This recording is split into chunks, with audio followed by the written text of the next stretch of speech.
I am Mari Harden. I have a BFA in drama musical theater concentration from Carnegie Mellon and a master's in mental health counseling from NYU. How have you found that your theater degree has helped you thrive? I the way I practice therapy for the most part is exactly Mm. how I did text work to prepare for a character. And that's what I wrote in my entrance essay to grad school to get them to let me in. Is I was like, I'm pretty sure as an actor, we want to know why do they Mm. tick this way? What is happening around them that's making them respond this way? Where did that response come from? Where did they learn this behavior from? Is there something Mm. happening in the room that's informing why they're showing up this way, X, Y, and Z? And so when I am learning about a character, I call them, they're all my TV shows that I just check in with every week and like make sure it's like who are the characters in your story. And it's like one of the main questions I ask them as I use when I first meet a client, the first question I ask them is like, okay, you know how in Deadpool when there's a car chase and all the cops are coming or whatever, and you're like, I wonder how you bet you're wondering how I got here. Well, it all started right here. Then I ask my clients, what's that for you? What is it? Where did it start? And that's when I start learning who they are and what their story is. And part of how I practice therapy is called narrative therapy. So I learn, Mm. what is your story? What is the story that you'd like to be? And how can we work on rewriting the narrative and taking control of your own narrative so that you are the main character of your story, not Mm. whoever influenced you, not whichever your anxiety, your depression, your trauma, whatever that thing is. So I definitely use that. I'm also trained in psychodrama, which is a really cool form of drama therapy that utilizes role play.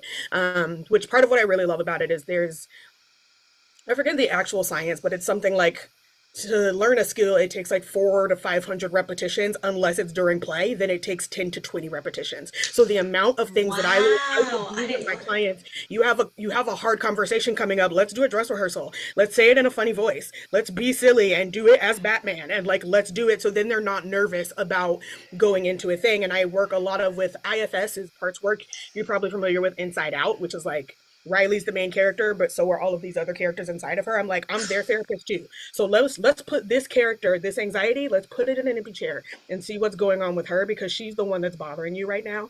And doing Mm. that role play, clients come up with so the improv work that they are doing. My clients have no idea how talented they are. They'd be like, I had one client who she was really stressed because she was like, do I fight for this man or do I let him go? And I was like, all right, tell me who are those parts. And she was like, okay, it's Christina Aguilera wants to fight for him, and Taylor Swift wants to let him walk away and write sad songs about it. And I was like, okay, great, let's bring them both to the table. Christina, make your case. And she jumped in and immediately was Christina Aguilera and was like, this is why we fight for him. This is what we've been waiting for. Blah blah blah. And I was like, okay, Taylor, your turn. And Taylor was like, but we've been hurt before. Like, let's look back. That she was like, I didn't know I was feeling that way. Taylor and Christina made an agreement. Then she went and told the man what to do, and now they're working it out, and it's great. They're going to see a couples counselor. That I was like, being able to play of having my clients act in the session is very helpful. It also is helpful. 2/3 ish of my clients are professional creatives in some way. So Mm. I have Mm. two producers, I have a stage manager, I have a set designer, I have several performer, dancer, actor, singer types. But knowing the industry from inside the industry, we can do something different. Because I know I had a therapist one time that was like, the perfect role exists for you and the body that you have. And I was like, that's very nice. Can you tell the producers? Like I was like, I don't want platitudes from not understanding the inner workings. Mm. So it's Mm. easier clients trust me if I tell them, no, no, no, I know.